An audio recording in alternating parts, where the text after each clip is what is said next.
So, George, as always, give us a little bit of an update on what's happened in the life of you over the last 7 days. How are things going?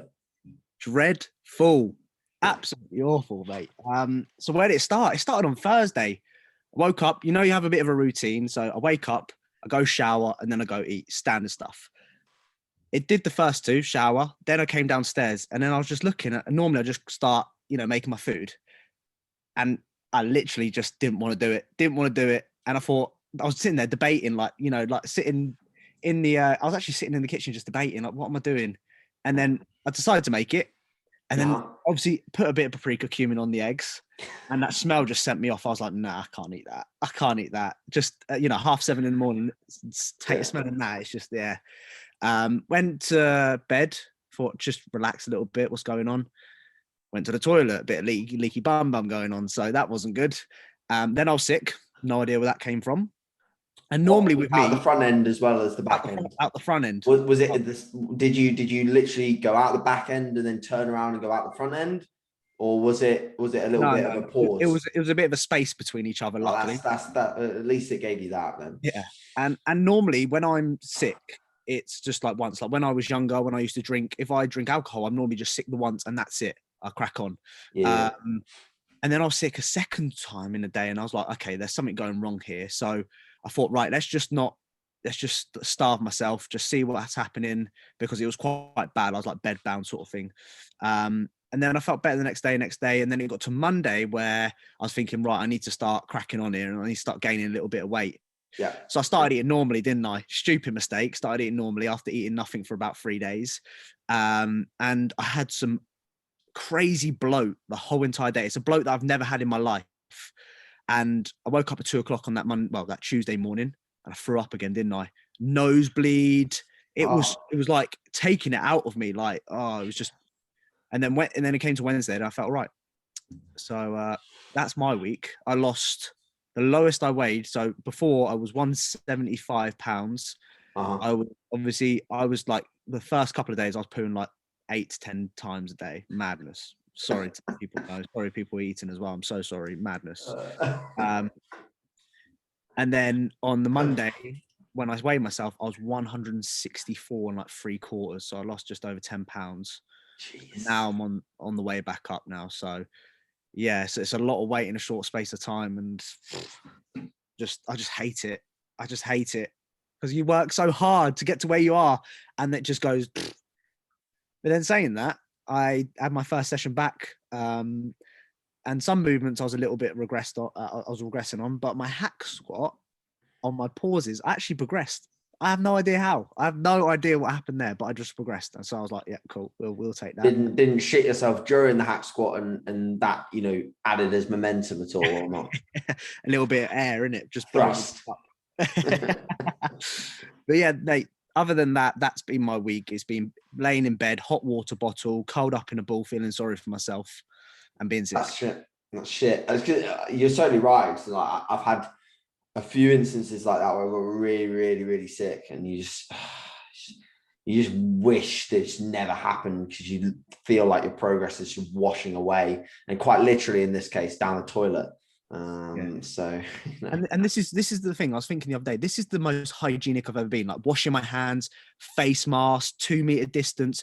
But that was the illest I've ever been in my life. Yeah. Illest I've ever been in my life. And I'm thinking, I'm trying to obviously retrace my, path in terms of what I did, but no hope. You're never going to find out. Do you think that I think this year, as a result of us all going into like hermit mode individually, I think everyone's immune system is going to be weaker when we all get eventually let out into a little bit more normality. I think everyone's going to get pretty fucking sick straight away. Yeah. Because those people, like, you got old elderly relatives and stuff that generally just stay a little bit more indoors anyway. When they go out and, or if you come round and you've got a cold and they get a cold, they're in bed for like 2 weeks, not being able to get out because their immune system just can't adapt. So it is a bit worrying, that. 100%.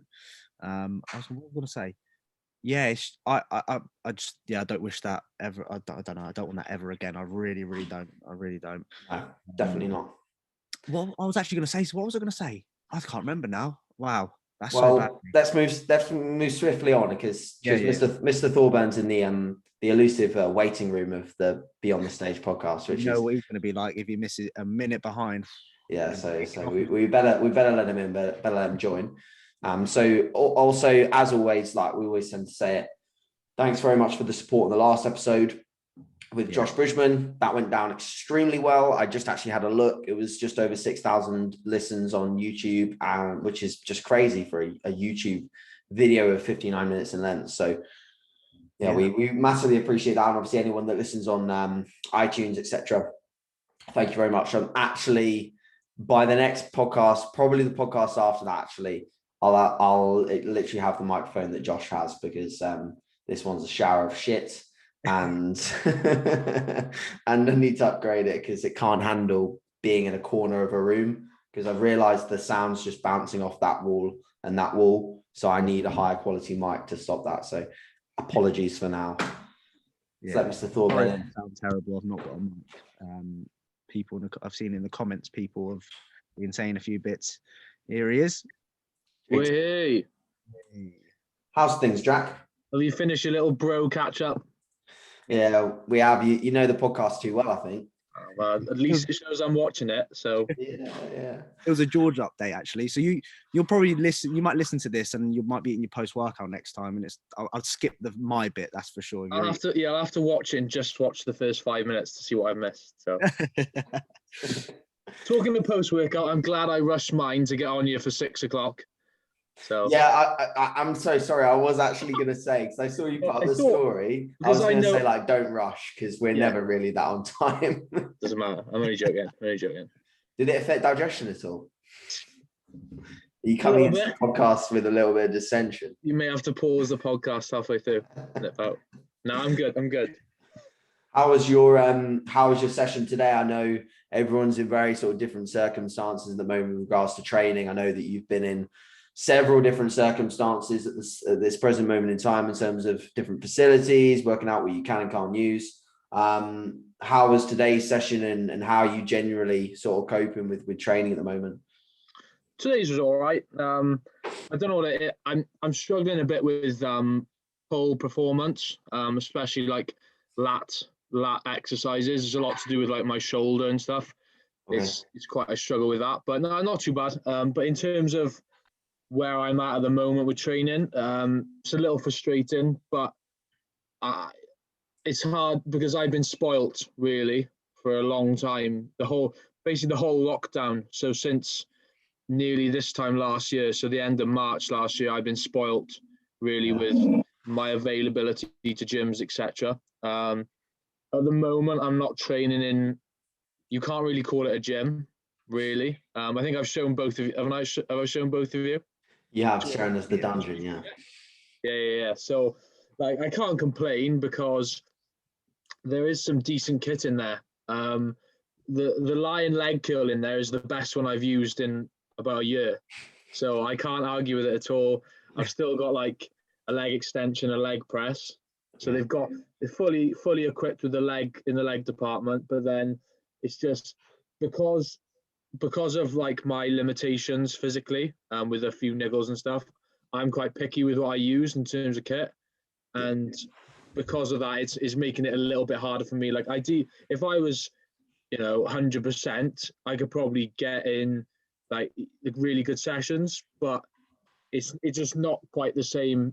AJ, you'll know what I'm talking about. You're used to training in the creme de la creme, and now if you go anywhere now, it's kind of like a step down. And once you've trained at the best, I'm not saying that I have, but for someone like yourself, once you've trained at the best, you do become a bit spoilt, and then when you've got to go back to the basics, you do find it a bit hard. Yeah, 100%. I definitely agree with that, because I've been in several different gyms over this period of time. And the thing that I was talking about with George the most is it seems so like such a like third world problem, but I'm sure you're the same. But it's just I've really failed to this entire the last 6 months. So the little, like the very sort of end of my prep and then all the way after that in this entire off season, I just don't think I've ever grasped like a solid schedule that's just the same for like a good couple of months before something else changes. And even the like the sort of cloud of uncertainty over like openings or whether you can train a certain day or get in at a certain time. Yep. Like I know it, like you said, third wheel problems, but even that, like playing on your mind, it does make all the difference. Yeah. So I know, George, what's your situation like at the moment? Yeah, it's the exact same. I mean, luckily I have set days and I kind of like know when I'm allowed to go in, and it's pretty much the same each week, which is good. So I don't really have that problem. I have had the random, I'm preparing myself and it's like, okay, so I'm not going in this evening. I'm like, I've been preparing myself all day. I've done, everything I can to make sure that this session is going to be perfect. And then I'm not going to be training. Then you feel a little bit lost to an extent.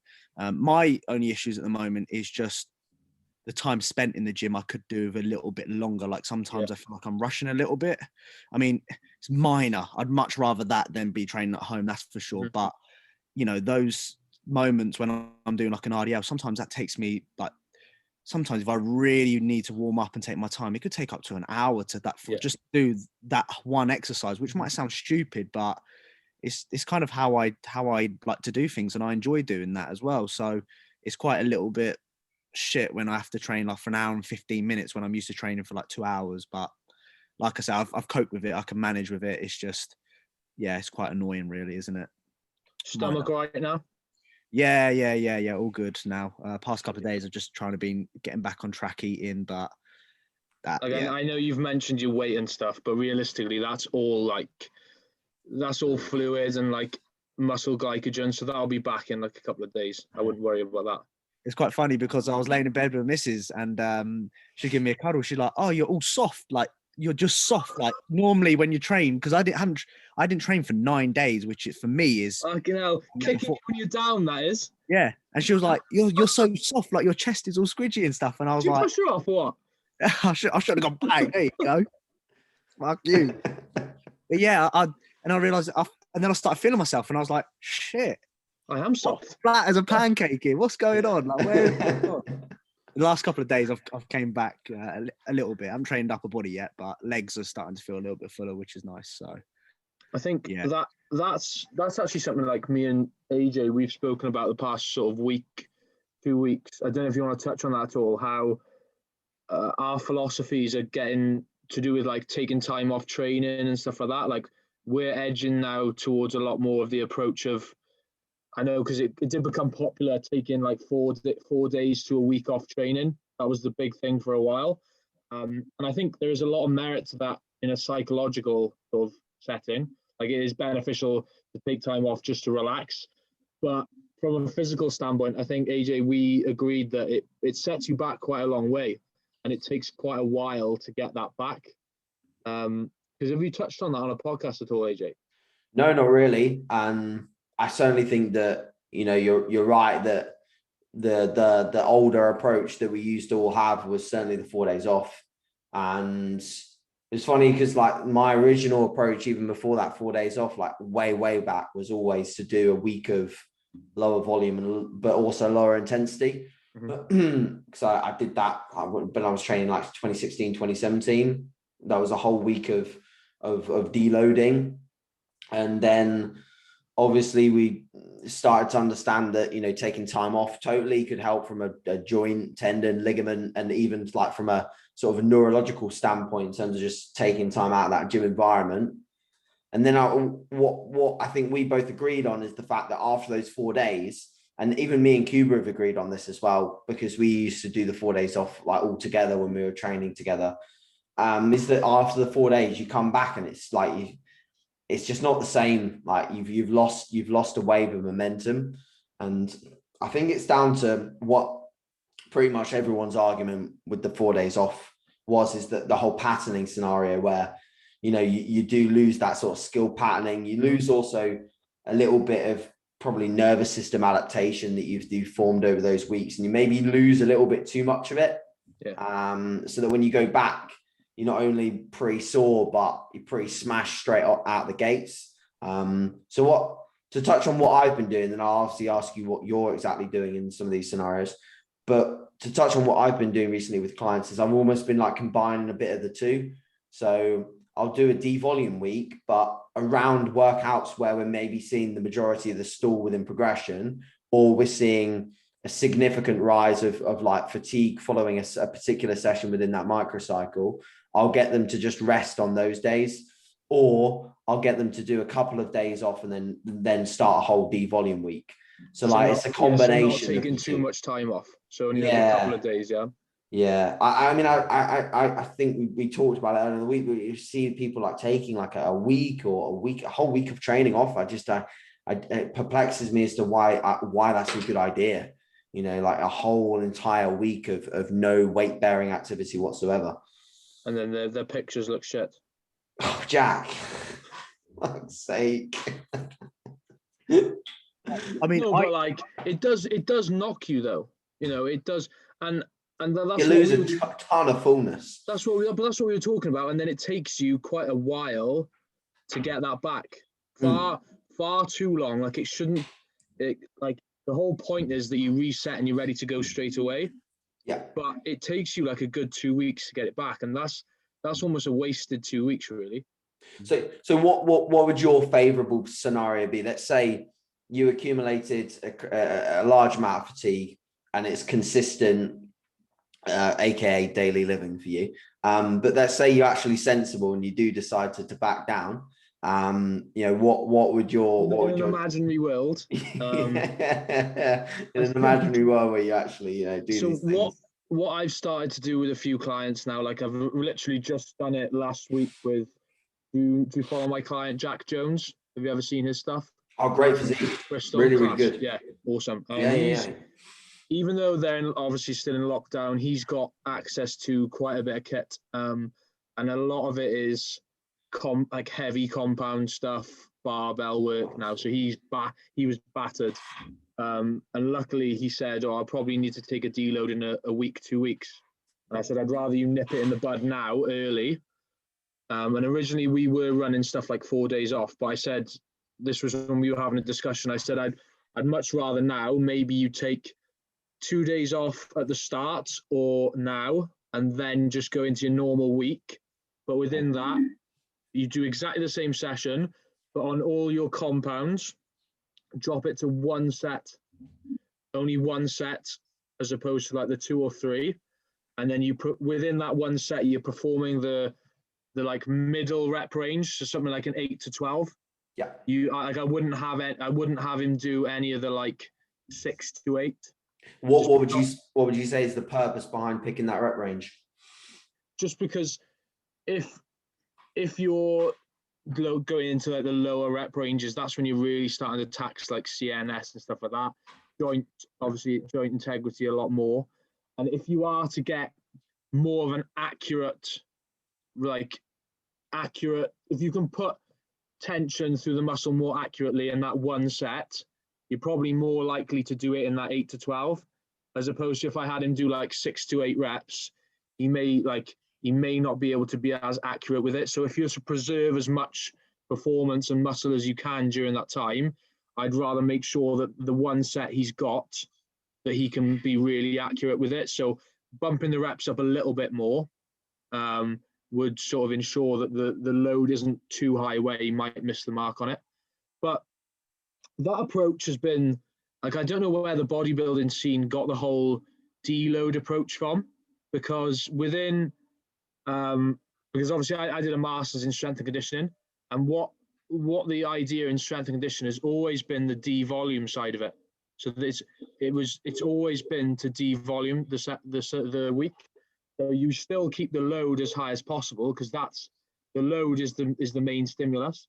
So within athletics and all professional sports, that's how they approach it. So they always keep the load high. It's just they'll take the volume back to bare minimum and then ramp it back up.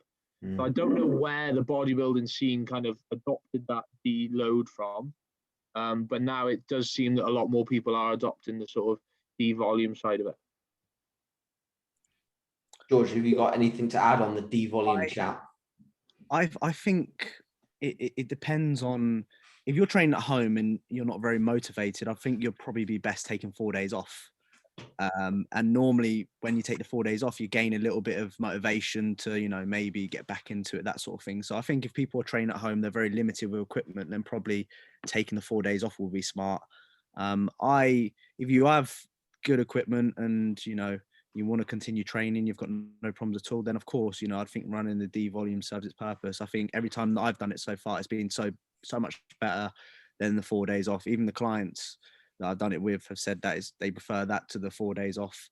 I wouldn't sacrifice any loading at all. Like I know Jack said it worked between 8 and 12, and I can understand that, but I just find if I dropped the loading down and I did like anything above 10 reps or so, then I think when I go back into doing that heavy stuff, I think that normally tends to suffer.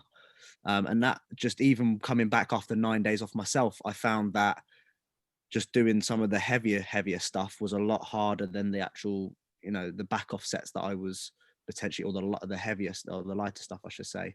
So again, I agree. I think the D volume works better in terms of you can just pick up where you left off and just keep going. Like it's almost kind of, if you're on a ladder, you kind of just pause there and you just go up instead of having to climb up the ladder and then take 4 days off. And I remember when I trained with you, AJ, back in like 2019 at some point. What, in Birmingham?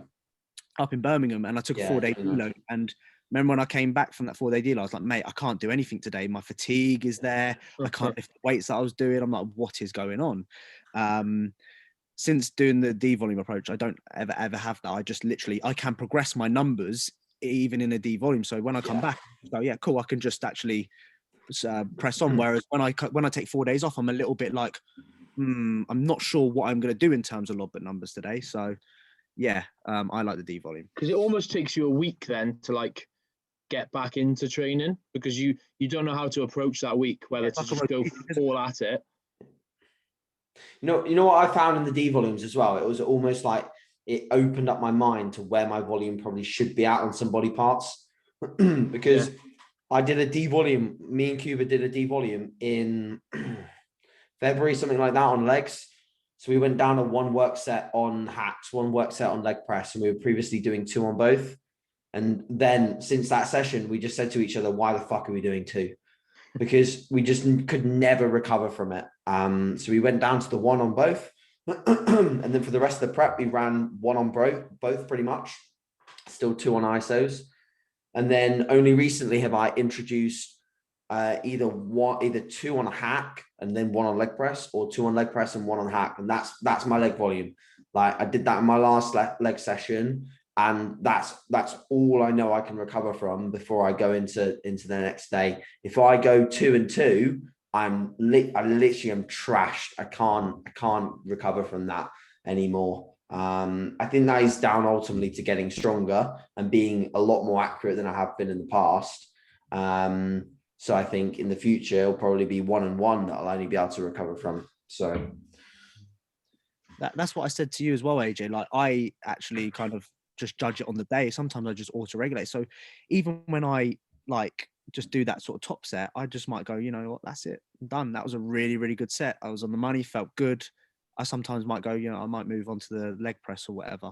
I typically do that more with my lower body sessions than I do my upper body sessions, though. I never do that really. I always like to do the top set and the back off set for upper body, but lower body, I'm just like, yeah, okay, that's a good set. I don't need to do any more than that. I gave it 110%, move on to the next one and do the exact same instead of just not bringing it as good of quality potentially. So yeah. Anyway, I want to change tack a little bit. Jack, I want to know a little bit more about what were your plans for this year? And like, because I knew for a while, like you had it in your mind that you were maybe going to step back on stage within this particular year. Yep. So, and now I'm pretty, for our conversations that we have been having, you seem to be pretty adamant that that's not going to be the plan. But could you enlighten us on sort of what's happened over the last few months, and maybe why your plans have taken a slightly different route for this particular year? Yeah, so I was basically 100% that I was going to compete this year. I think that's been the plan for the whole of last year. I think I was making really good progress throughout all of the lockdowns last year. Arguably, in hindsight, maybe I could have I could have competed at the end of last year, maybe. I don't know. But I did make really good progress from about, especially like from September onwards. I think so when gyms properly opened back last year, I made some good progress. But the plan was to compete this year. I was in a pretty good place, but then I think it was the start of December, mid-December. I can't put my finger on what happened, but performance started to take a knock. Most of the people that follow me know that I've got a few issues in terms of like inconsistent training due to like a few niggles. I call them niggles because it's hard to explain what they are. Essentially, I've had a postural issue for a while, and the way that my body works, the firing patterns and stuff they're a bit all over the place.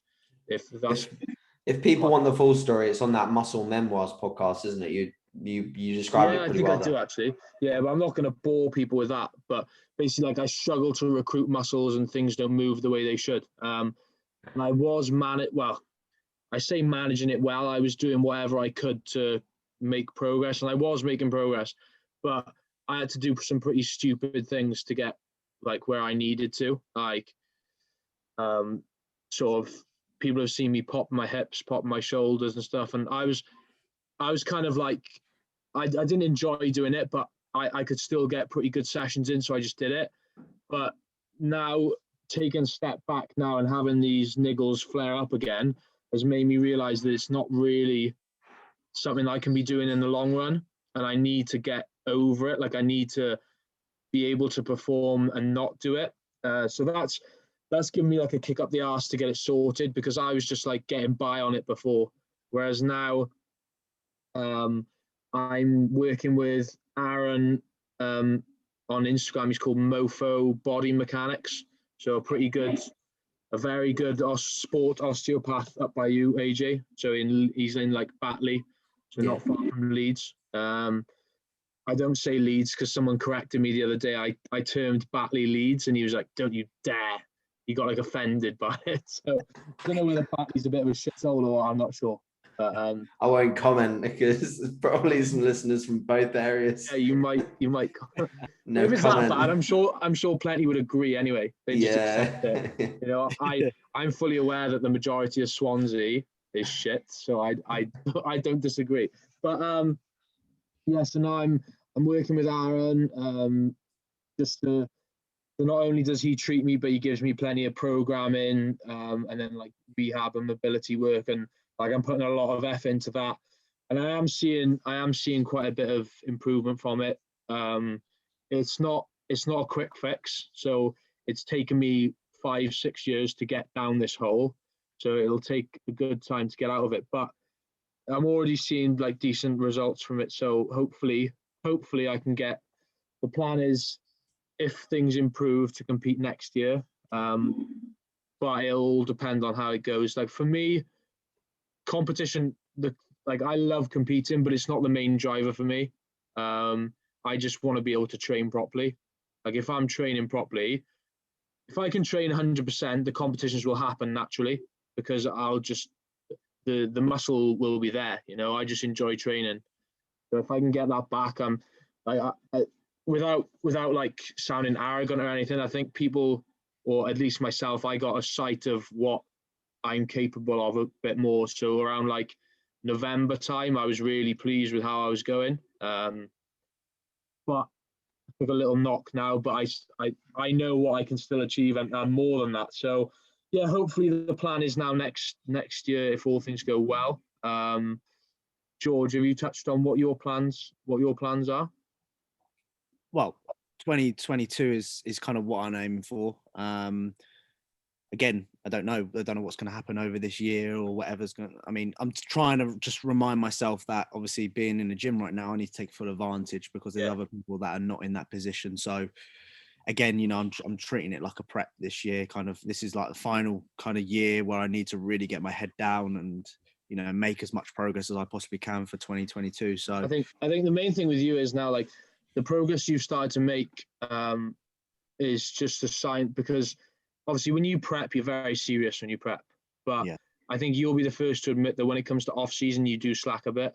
Yeah. Whereas this time you are treating it a bit more like a prep kind of thing. And if you carry on with that, like you've seen the progress you've made. So if you carry on with that, I think, next year, especially because you have access to things now, you're putting yourself a step ahead. I think you'll do very well. So do you have any expectations of how you'll do, or just want to beat what you brought before?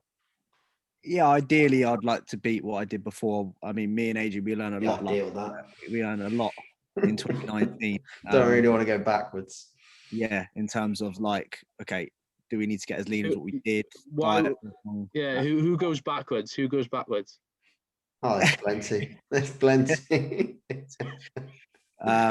But yeah, we definitely. I know I could bring better. Like, when I was like 7 weeks out, I was ready back then, and I remember watching a qualifier, and I was like to AJ, sent a screenshot, and I was like, that lineup, I probably could have won that qualifier. And then obviously I had, because I'm like, if I have a set plan, like I had this goal, this was the first show I was going to do. And I told AJ, regardless of what happens, I wanted to compete on that day. That's my first show, because I just didn't want anything changing or disrupting that.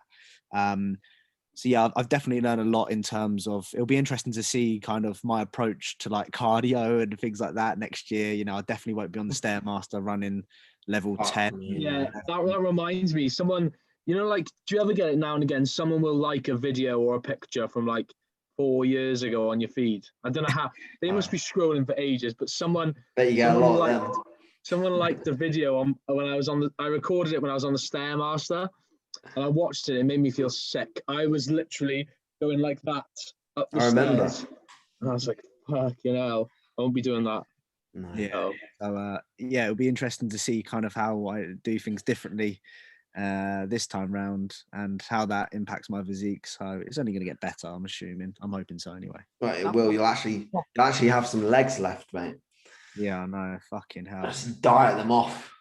And I spent, majority of 2020 trying to regain the muscle that I was posting all these transformations. People are like, oh, that's sick progress from your contest. And I'm thinking, I'm just trying to regain the muscle that I had originally. This is not progress. This is just me regaining it very quickly, So yeah, I learned a lot. So I'm excited to see what we could do this time around. That's for sure. And I want to win. I want to win a show at least. I mean, I'm not in it to, winning's not a driver for me. Of course, it's great to win. Love it.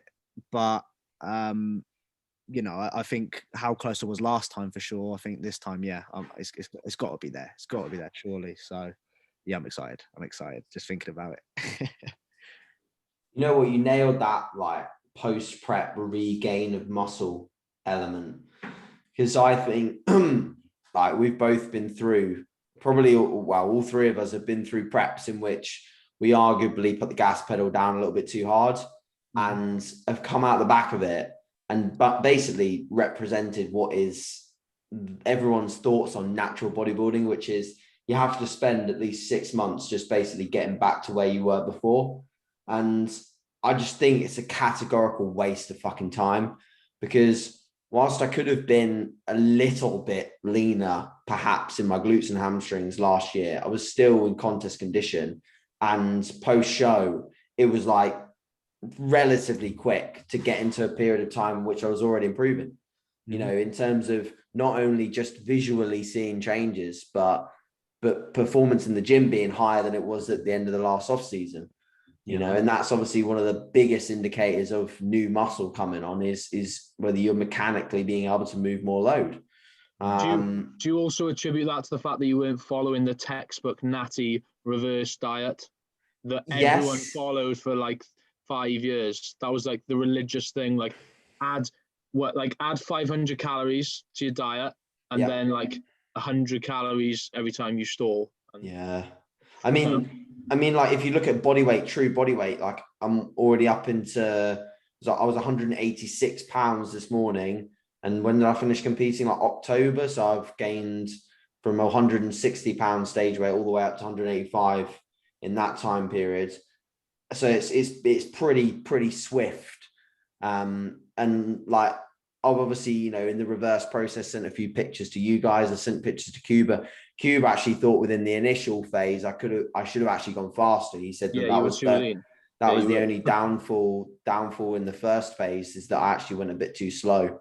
So I think I could have gone even quicker and probably been at all-time strength even quicker than I was able to within this phase. So I'm constantly learning, but like I said to Cuba in that instance, I was like, trust me, mate, like as much as I could have, I definitely have done a lot better than last time. Yeah. So as long as I'm improving and I'm getting better with that post-show phase, and that's a win. But even like from a physiological perspective, I think the fact that I wasn't doing, hours on the stairs or 25,000 steps, all of these crazy things that we've done, like I felt like the physiological side of things came back very, very quickly as well.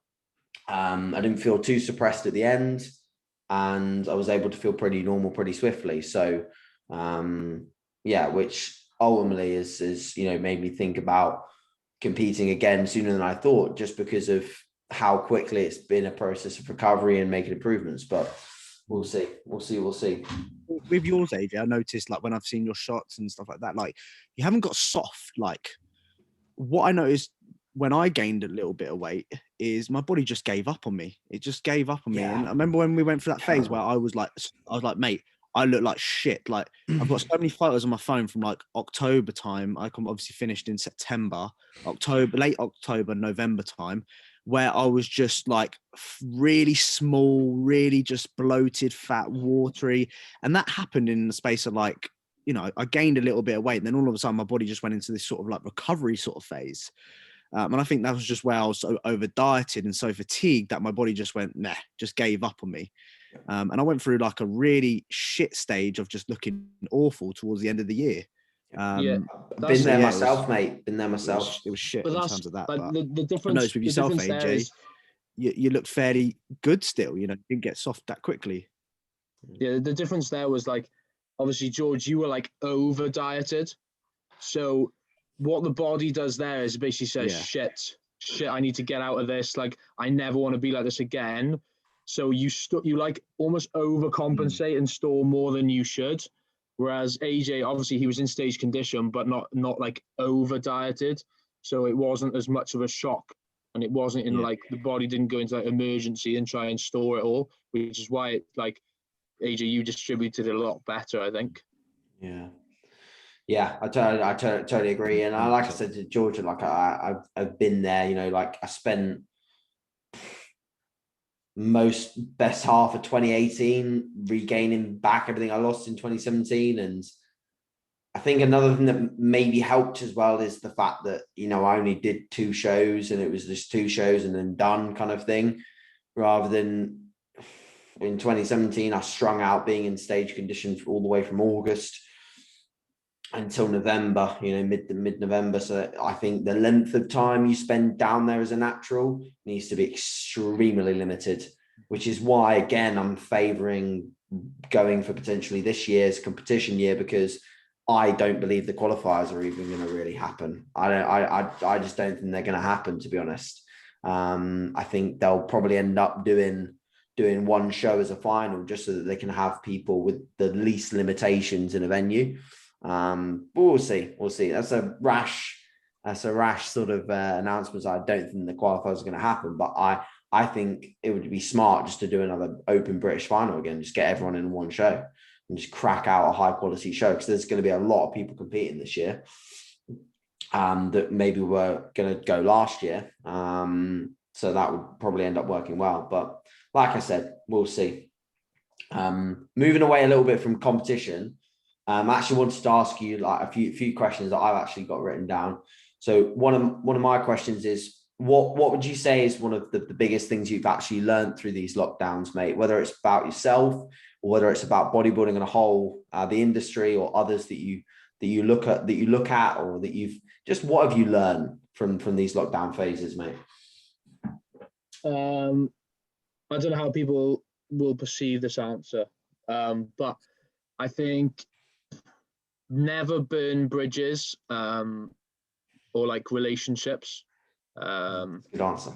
This may potentially, I don't know whether it comes across as a selfish attitude, but the more, it's not really selfish because it's quite the opposite. Like the more you show interest in someone, communicate with people, keep relationships, build relationships, like you never know where that will take you. And that's not just from the perspective that I'm giving it at in terms of having access to facilities, but if you can look at that in terms of like business and anything from that, really, like because that's what people are renowned for in business, you know, keeping and making contacts that you never know where that will take you.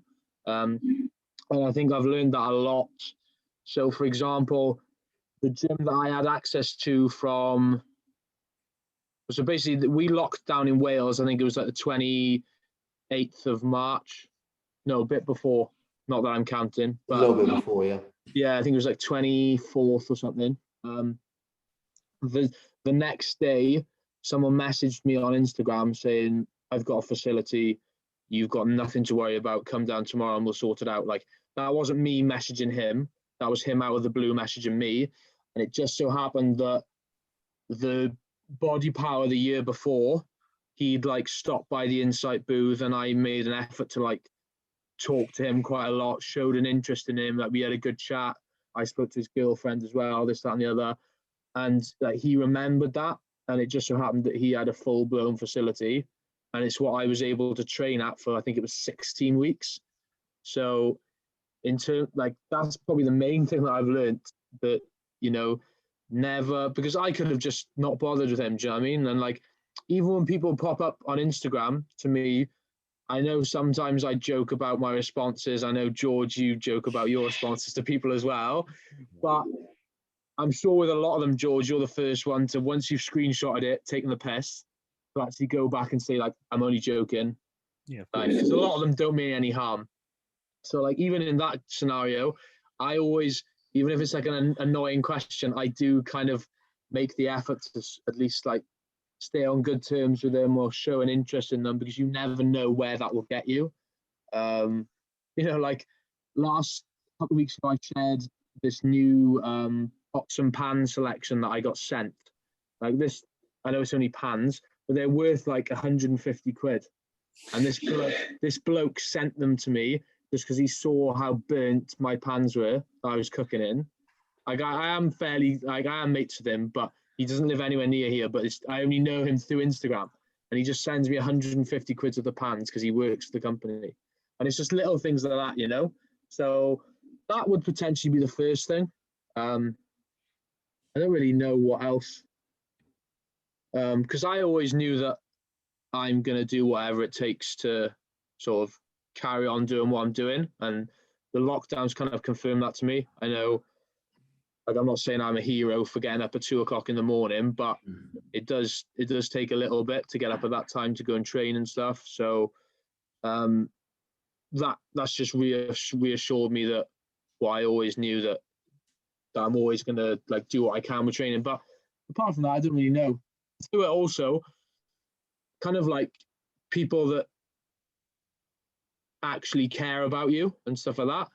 Like the people that, because I know this, not necessarily for me, because I keep my circle very small, but I think a lot of people have realized who actually cares about them, because as soon as they're not seeing them every day and stuff, like who is actually messaging you, making an effort to speak to you. I think a lot of people, they've realized that, and I have to a degree, but my circle's pretty small already, so I knew that kind of thing. But those would be the main things I'd say.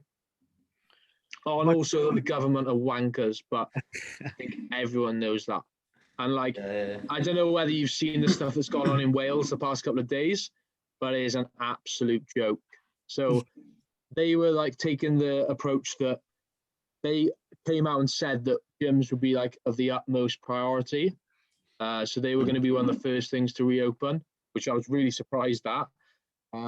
And then they've come back, they've like detracted it now and said because of the Kent variant, that's a lot more likely to spread in gyms. So gyms have gone like right down now, and they're like one of the last. Oh. So like hairdressers are opening fairly soon, but there's no chance for gyms like because of the Kent variant. Oh, well, we're definitely due for the same. So yeah. My question for you, Jack, was actually about your your 2 a.m. wake ups and like training at 4 o'clock in the morning. Just tell us like the mindset behind that, because for me, I mean, over the time I've adapted to training at different times, but I used to be really set in my own ways. Like if I didn't train outside, if I trained outside of the time that I usually would train, my head would be gone. I'd be like, this is going to be poor. I'm not going to be able to get as many meals in. So for you, and especially a lot of people that do train first thing in the morning, I mean, not to an extent of like 4 o'clock in the morning, how do you prepare for your sessions first thing? What would you recommend people doing? Obviously, hydrate, that sort of stuff, but kind of what's your mindset as well? Because there's something in your head that's telling you, I've got to do. Obviously, I know training is a passion, as you said, but there's got to be something else behind that as well for you to get up and get this shit done day in, day out. So yeah, I think at the end of the day, it was the only time I could train. So you've just got to suck it up, really. Like, and for people that can't, that's the only time they can train. You've just got to make the most of that. Obviously, it's not ideal, but that's your one opportunity to make progress in that time. So whatever psychological barriers you may be throwing up for yourself, like it's on you now to get it done. So luckily I'm pretty good with early rising. I know that's early. And I don't want people to get it misconstrued that I was missing out on sleep. Like I was going to bed at like 7:30, which was quite strange. But I still try and keep everything the same. Like arguably I could have gone there and not eaten before. Like realistically, I wasn't really hungry or didn't need to eat, but because my routine is always that I have my pre-workout meal before I train, even at that time I would still have it, which potentially at the time was an issue because they don't have a toilet at that gym. So if anything wasn't digested, you'd be in trouble. Like I had a couple of occasions where I'd go there and the first couple of sets I'd be like, oh, don't know about that. The pre-workout, but the post pre-workout, you're like, oh, the caffeine's kicked, and I thought, oh, this is going to be a long couple of hours training. But I think it's more. AJ, were you going to say something then, or was that? Nah, I'm fine. I'm all good. A lot of it was a psychological thing, and then once I realised I didn't have access to a toilet, it was just like, it's not going to happen. So, Catheter fitted. I just made sure I popped the toilet before I went. I always had to wait. Yeah, I don't know. Like, so I always kept the same routine. Had my pre-workout before. Like you said, hydration. I made sure that normally I don't drink throughout the night. In terms of if I wake up, I might have a little sip. But this time, if I ever woke up, I did like drink quite a bit more. Because like you're going to be a bit more hydrated when you wake up. So if you are training early, potentially if you wake up in the middle of the night, get a little bit more fluid in. You're not going to wake back up again, really. So yeah, just make sure you're hydrated. I'd say just stick to a routine, find a routine and stick to it, because the reason why people don't like training early in the morning is quite often it goes against their routine. Yeah. So once you get in that routine, it's just like second nature. Because I'm sure there are a lot of people that train first thing, that it's just that's just what it is for them. It's no different. Like you've got people like Jay Cutler and Phil Heath that train at 12 o'clock at night, and that's whilst they prepare for Olympias. So and I don't know what time they're waking up and stuff and going to bed, but if they can do it at that time, it's not like an issue. But for me, the main issue was the fact that it was freezing cold, because this wasn't a gym. This was basically like a tin shed. It was a big tin shed that had loads of kit in, and it was actually, I don't know how this happened, but it was colder inside than it was outside. I don't know how it happened, because I would breathe outside and couldn't see anything, and I'd get inside and I could see my breath, and it was pretty cold in there. I remember saying to AJ, I think like at that time and at that temperature, you just can't get a pump. So I felt like I was having fairly good sessions, but it didn't feel like it, just because like my body was numb. But I realized that it wasn't going to be forever, and it was just something I had to do. I'm not training down there at the moment because I had another option available to me, and even though it hasn't got half the kit that other place has, I can still, like, I don't have to get up first thing in the morning now. So I thought I'd rather take that swap. But people may think I'm like stupid for this. I haven't been able to use an adductor in the new gym that I'm at now because they haven't got anything, and I can't rig anything up. So what I might start doing on leg days now is getting up fairly early, driving to this old gym that has an adductor, go in there just to do them and maybe calves, then driving home, get a couple of meals in, and then driving to the new gym that I'm at, which has a lot more leg kit, and doing my normal session there, because I've put a hell of a lot of work in my adductors for the past year, and I don't want, arguably I'm still going to get some stimulation in what I'm doing, but I don't want to not do any at all. And I was relying on the gyms being open in the next couple of weeks, so I thought I could probably get away with it. But if they're not, I might have to do that. So the problem is, I live here. Old gym with adductor is like an hour away here. For audio listeners, this is a map. Right, so new gym is here. So I'll be going hour this way, adductors, calves, hour back, couple of meals, hour this way, legs, hours back. So luckily I'm not working as in supply teaching at the moment. So I can do the online stuff whenever I'm home. But if I was working, I'd be in trouble. So, yeah, sounds like you're going for a 2 a day there, mate.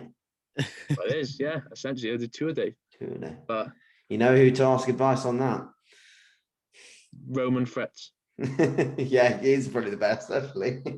Who are you thinking? Don't worry. He's Oh, what? King Reps and Reserve. Yeah, potentially. Okay. Okay. He'll give you all the tips. But I actually listened to that Roman podcast. He's an actual nutter. He is actually nuts though.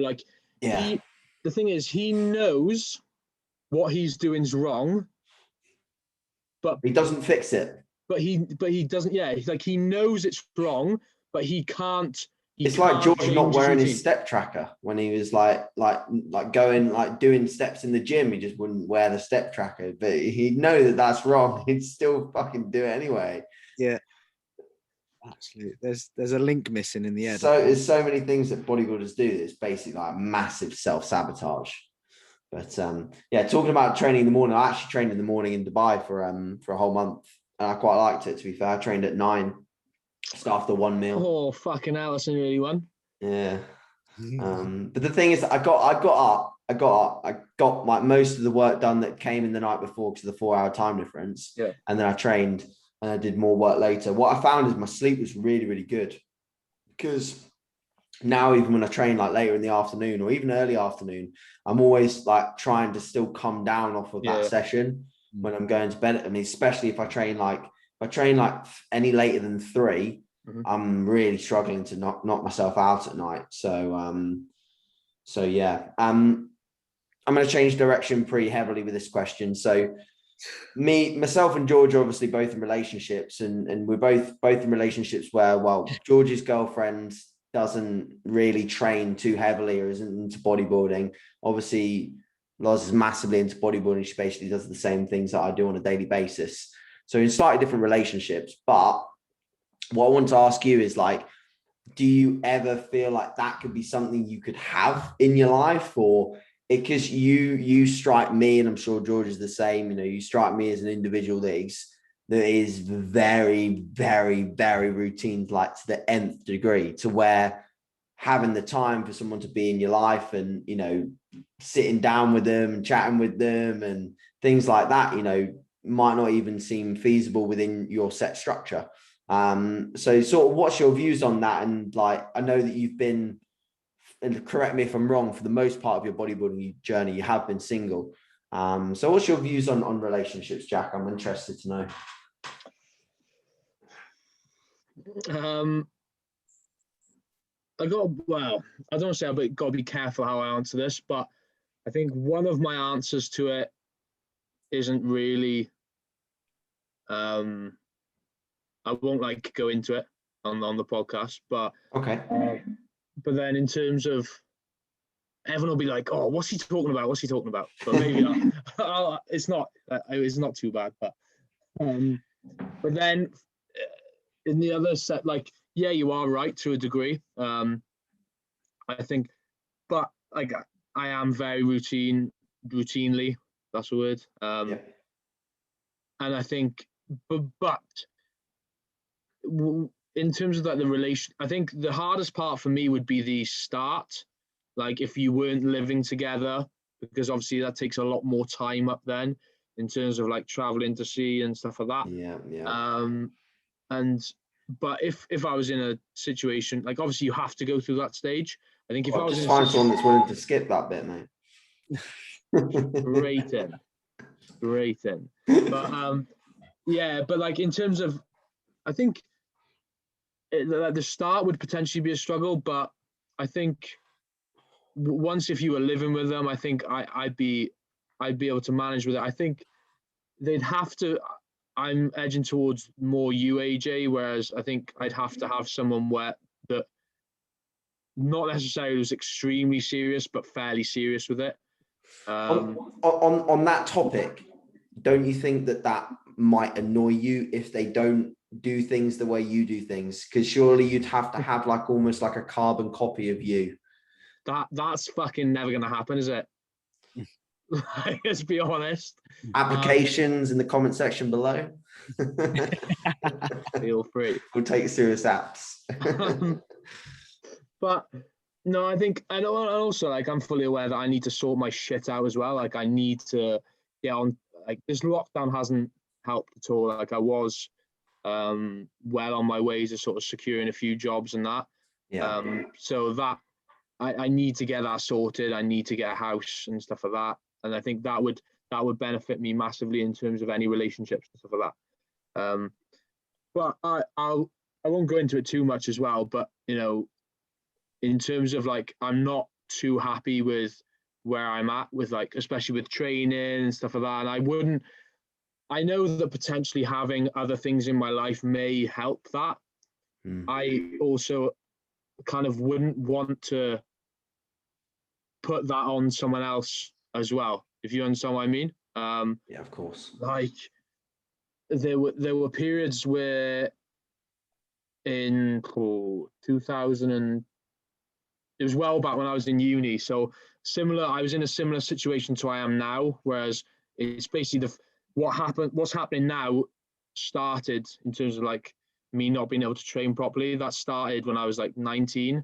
And I can remember I would bring home all that shit that I had going on in terms of not being happy with training. I'd bring it home to my girlfriends at the time. It's not really fair on them. So like it's kind of, that's my thinking as well with that is if I'm not, you know, if I'm not like a happy buzzing person like I can be, I don't really want to be sort of imposing on someone else. And I know maybe I would change and they could potentially, you know, but you can't rely on someone else to make you happy. And it's not fair on them really. You need to be in that happy place already. So I think that's the main thing as well. But I'm certainly not saying I'm ruling it out forever, you know, but I need to get on top of a few things. It makes me laugh, like without sounding arrogant, people like take the piss all the time about it on socials and stuff, have little digs at me. You think I'm not capable of going out and getting a bird? Like really? But you know, but I won't. Like I'll take that as you want. But on a serious note, Jack, does like when that opportunity comes up where, you know, things are, you've got, let's say you're content with job, you've got a good income, you're ready to take that step in terms of maybe looking for a girlfriend, does that actually scare you? Like you might actually maybe have to take a step back, not take a step back from bodybuilding completely, but maybe take that little percentage back from bodybuilding and invest that into, does that scare you? You are right. Like there have been a few. You are spot on with that. So there have been a few times where, like, whilst I've been bodybuilding, because AJ, you are right, I haven't had a proper relationship since bodybuilding. Realistically, it was probably why it ended my long-term relationship before. But funny enough, when I was like a few weeks out from the show, she started to show an interest again. And this was like the love of my life at the time. And I was gutted, like, that I lost her. And then she started to show an interest. But because bodybuilding, like, blinkers were on, I didn't give a shit. So I lost the opportunity. But no, George, you are right. And I've recently, well, not recently, but since bodybuilding, I've had a few occasions where I have started to like a girl. But then it's almost been, because realistically, the only times where you get anywhere in terms of like speaking to a girl or speaking to the opposite sex, whatever, or the same sex, if you're into that, it is what it is sort of like later on in the day. Yeah. At the start, it's always later on in the day, isn't it? And it would get to a stage where I'd be speaking to someone and I'd be like, do you know, I need to go to bed. I can't be arsed. Like, I've got to get up at 4 a.m. You know, I can't. 7 p.m. Yeah, you know, like, so it that does limit me massively. The fact that I'm getting up at 4, so I'm going to bed. You know, it doesn't get anywhere with anyone. But you are right. Like, in my head, a lot of the time, I think, oh, by doing this, I'm sacrificing an element of bodybuilding. But a lot of that would be the stuff that would happen before a relationship. Whereas potentially if you were already in one or you swiftly got into one, then you wouldn't have to go through all of those. You know, I'm talking to 2 lads that are in relationships and doing fairly well with it. So it's hard for me to, you know, talk about it. But I appreciate you answering the question though, mate. I very much appreciate it. Because I think probably a lot of people want to know, and the people that take the piss, they can. It's the answer. I can give a very easy answer, but it's not really. I'm not gonna say it's not appropriate, but it's a bit dull and like not dark, but it's not very cheery. No. And I know you boys are kind of like a bit more upbeat and stuff on the podcast. I'm not going to bring it down, but that's you can right. Kind of, I did kind of answer it there. Yeah, no, we know what you mean. I think that's very fucking mature of you, to be honest, mate. Like, to be able to be aware of the fact that you need to be in a position where you can accept a relationship and you yourself are ready for it, and you're not wanting to place a negative burden on your partner, then that's fantastic. And I think, to be honest, if people are listening to this, they're probably going to gain a fuckload of respect for you out of that, because that's something pretty cool to say. I don't know, these fucking YouTubers, mate. The comments. You're probably a Morris. Why is it with YouTube accounts? It's different gravy to Instagram. I think it's like you don't have to have any content on your YouTube at all. It's just like a blank page, and people just go in on it. So personal as well. Did you get any negative stuff on the Josh video? I haven't checked all of them. Is there any negative ones on there, George, that you've seen?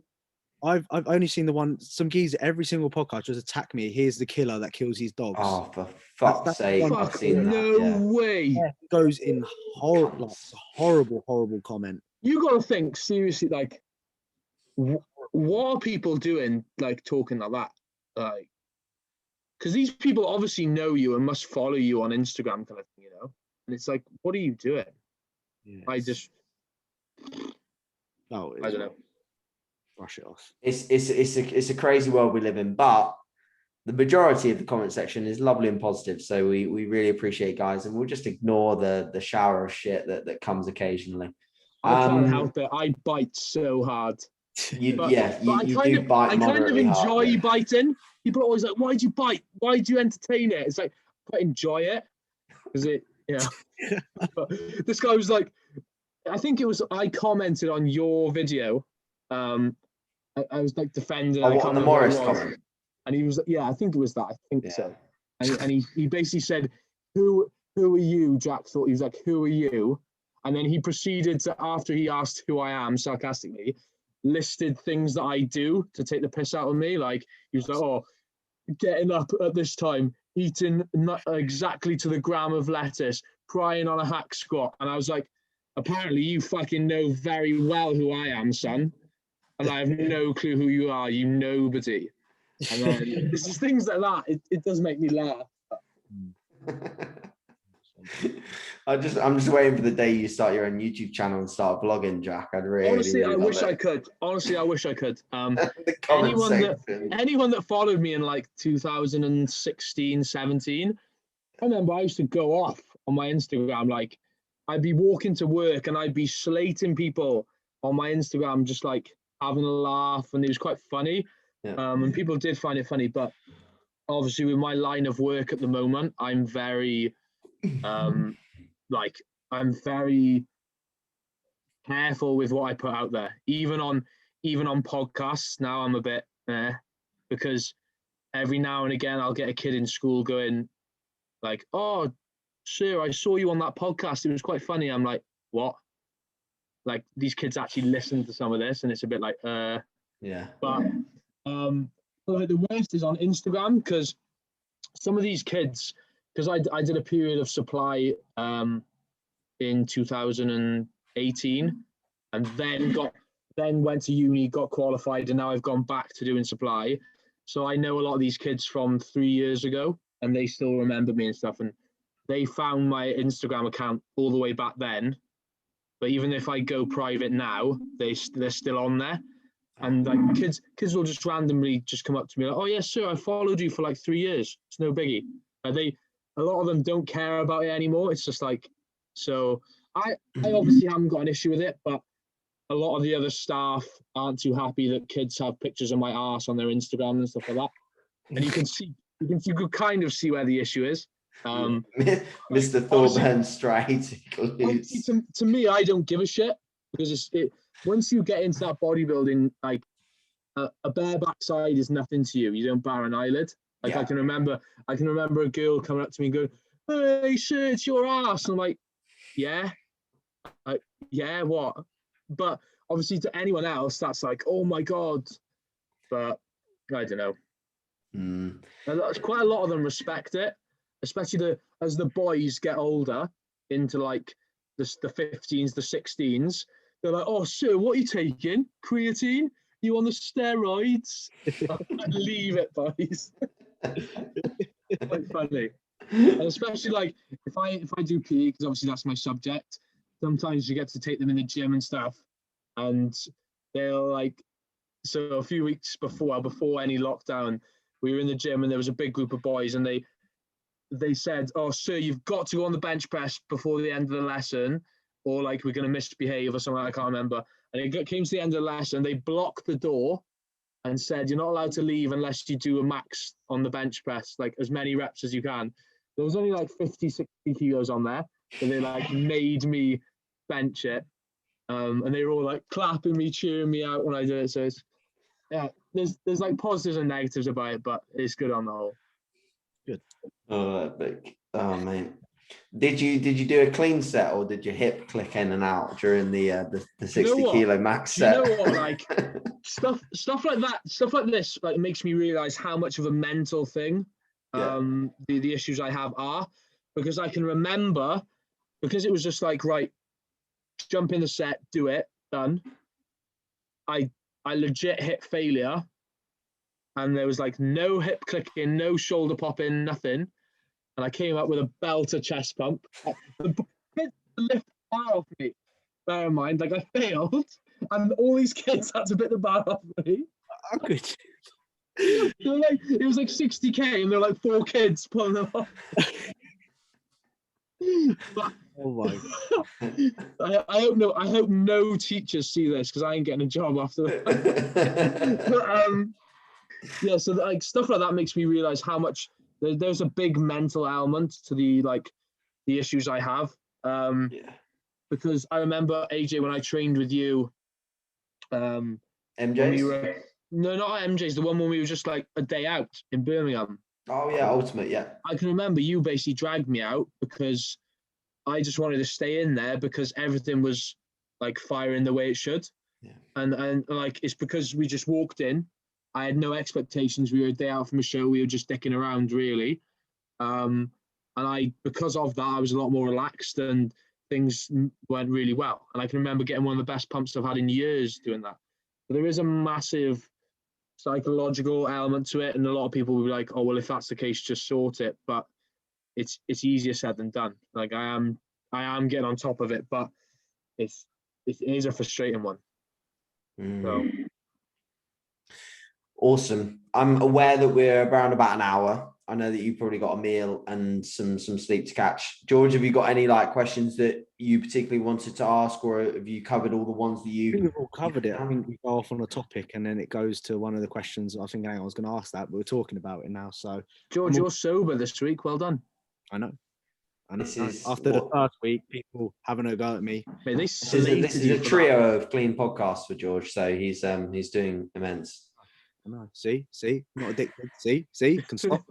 to be honest, I think the first one was, you could probably just blame on me. It's probably just poor timing. Yeah, maybe.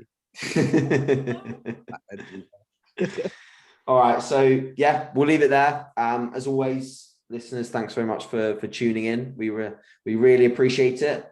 And tagging us in your stories and shit. Tag us away. And any suggestions of next guests that you'd particularly like to see on the episode, put it in the comment section below, and we'll potentially try and get them on for the next episode. And for now, over and out. Chat soon.